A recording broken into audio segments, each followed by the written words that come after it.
ಎಲ್ಲರಿಗೂ ನಮಸ್ಕಾರ. ಪರಮಾನಂದ ಚಾನೆಲ್ಗೆ ಸ್ವಾಗತ.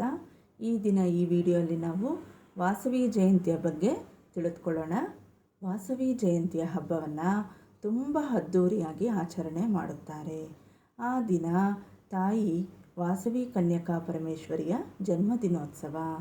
ವಾಸವಿ ತಾಯಿ ಆರ್ಯ ವೈಶ್ಯ ಸಮಾಜದ ಕುಲದೇವತೆ. ವಾಸವಿಯೇ ತ್ರಿಶಕ್ತಿ ಮಾತೆ, ಲಕ್ಷ್ಮಿ, ಸರಸ್ವತಿ, ಪಾರ್ವತಿಯ ಸ್ವರೂಪಳು.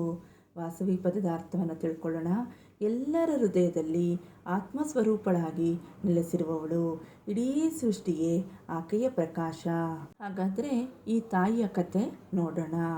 ಆಂಧ್ರ ಪ್ರದೇಶದ ಪೆನುಗೊಂಡ ಕ್ಷೇತ್ರದಲ್ಲಿ ಕುಸುಮಶ್ರೇಷ್ಠಿ ಮತ್ತು ಕುಸುಮಾಂಬ ದಂಪತಿಗಳಿಗೆ ಜನಿಸಿದ ಮಗಳೇ ವಾಸವಿ. ಈಕೆ ಬಾಲ್ಯದಿಂದಲೇ ದೈವೀ ಸಂಪದ್ವಿಯಾಗಿದ್ದಳು. ದೈವಿ ಗುಣಗಳನ್ನು ಹೊಂದಿದ್ದಳು. ಎಲ್ಲರಿಗೂ ಪ್ರೀತಿ, ದಯೆ, ಶಾಂತಿ, ಕರುಣೆ, ಸಮತ್ವ, ಅಹಿಂಸೆ, ತ್ಯಾಗ, ಭಕ್ತಿ, ಜ್ಞಾನ, ಧರ್ಮ ಮಾರ್ಗದ ಪ್ರತೀಕಳಾಗಿದ್ದಳು. ಸ್ವಲ್ಪ ಸಮಯದ ನಂತರ ಒಂದು ಶಕ್ತಿಶಾಲಿ ರಾಜ ವಿಷ್ಣುವರ್ಧನ ವಾಸವಿಯ ಸೌಂದರ್ಯವನ್ನು ನೋಡಿ ಅವಳನ್ನು ಮದುವೆಯಾಗಲು ಇಚ್ಛಿಸಿದನು. ಕ್ಷತ್ರಿಯನಾದ ರಾಜ ವಿಷ್ಣುವರ್ಧನನು ವಯಸ್ಸಿನಲ್ಲಿ ಹಿರಿಯನಾಗಿದ್ದನು. ಆ ಸಮಯದಲ್ಲಿ ವಾಸವಿ ಈ ಮದುವೆಯನ್ನು ನಿರಾಕರಿಸಿದಳು. ಆಗ ರಾಜನು ಬಲಾತ್ಕಾರವಾಗಿ ಮದುವೆಯಾಗಲು ಯತ್ನಿಸಿದನು. ಆಗ ವಾಸವಿ ತಾಯಿ ಏನು ಮಾಡಿದ್ಲು ಗೊತ್ತಾ? ನನ್ನಿಂದ ಎಲ್ಲರಿಗೂ ಕಷ್ಟ ಆಗುತ್ತೆ, ಈ ಜನರೆಲ್ಲ ಯುದ್ಧ ಮಾಡಿದ್ರೆ ಇಲ್ಲಿ ರಕ್ತಪಾತ ಆಗುತ್ತೆ ಅಂತ ಆ ತಾಯಿ ನಿರ್ಧಾರ ಮಾಡ್ತಾಳೆ, ನಾನು ಅಗ್ನಿ ಪ್ರವೇಶ ಮಾಡ್ತೀನಿ ಅಂತ. ಆ ಸಮಯದಲ್ಲಿ 102 ಗೋತ್ರಗಳು ಸಹ ಆ ತಾಯಿಯ ಜೊತೆ ಅಗ್ನಿ ಪ್ರವೇಶ ಮಾಡಿ ಪ್ರಾಣತ್ಯಾಗವನ್ನು ಮಾಡ್ತಾರೆ. ಆಗ ತಾಯಿ ಅಗ್ನಿ ಪ್ರವೇಶದಿಂದ ಒಂದು ದಿವ್ಯ ಸ್ವರೂಪಳಾಗಿ ಪ್ರಕಾಶ ರೂಪವಾಗಿ ಬಂದು ಭಕ್ತರಿಗೆ ದರ್ಶನವನ್ನು ನೀಡ್ತಾಳೆ ಮತ್ತು ಆಶೀರ್ವಾದ ಮಾಡ್ತಾಳೆ. ಅಹಿಂಸೆಯ ಮಾರ್ಗವನ್ನು, ತ್ಯಾಗದ ಮಹಿಮೆಯನ್ನು ತೋರಿಸಿ ಅರಿಷಡ್ವರ್ಗಗಳ ಮೇಲೆ ಜಯ ಸಾಧಿಸಿದ್ದಾಳೆ. ಅಂತಹ ತಾಯಿ ವಾಸವಿಯ ಆರಾಧನೆಯನ್ನು ನಾವೆಲ್ಲ ಖಂಡಿತ ಮಾಡಲೇಬೇಕು. ಆರಾಧನೆಯನ್ನು ಮಾಡಿ ಅರ್ಪಣೆಯನ್ನು ಮಾಡೋಣ ನಮ್ಮ ಜೀವನವನ್ನು. ಆಕೆ ನೋಡಿಸಿರುವ ದಾರಿಯನ್ನು ಒಂದೊಂದಾಗೆ ನೋಡೋಣ.